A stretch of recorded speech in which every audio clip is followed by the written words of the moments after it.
in terms of training, design, and delivery, there are areas, okay, that constantly change. So these areas.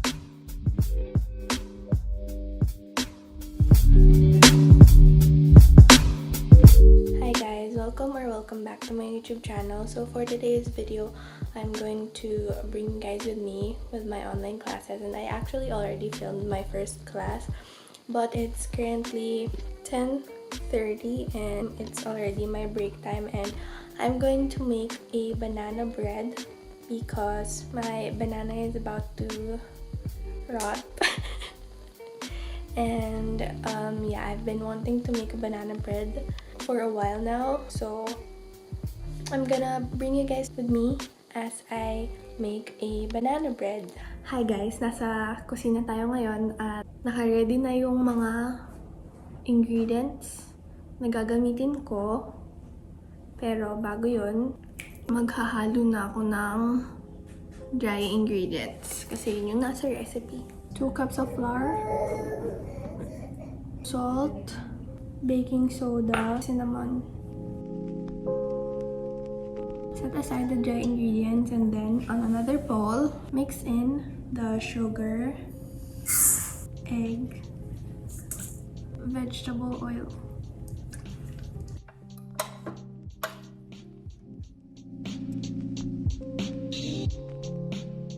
Add natin yung dry ingredients dito sa mixture of egg, sugar, and vegetable oil.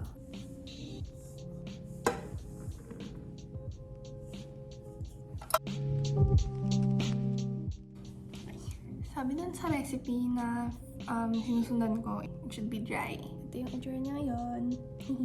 Mash natin yung bananas kasi halo yung heavy cream tsaka yung vanilla extract sa bananas. Buttermilk or heavy whipped cream. Vanilla extract. Pag na-mix na yun, i-add na daw yung banana.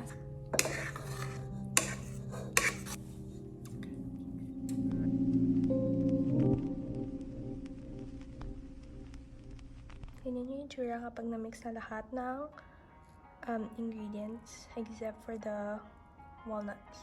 So, pag na-mix mo na lahat ng ingredients mo, last na i-add mo yung nuts. So, I have chopped pecans. Mix it all in.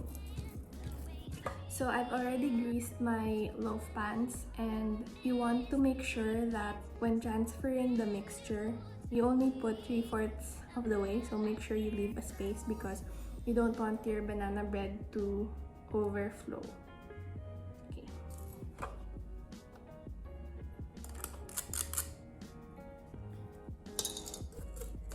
So, here are my banana bread mixture.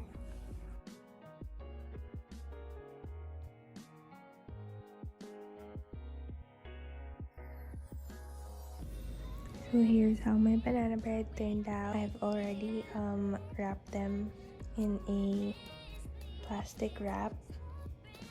So I'm just gonna put them in the fridge and wait till tomorrow because it's already 3 a.m. and I'm so tired and I'm so sleepy. So yeah, onto the fridge. The banana bread was so good, and y'all should try making it too because it's literally the bomb.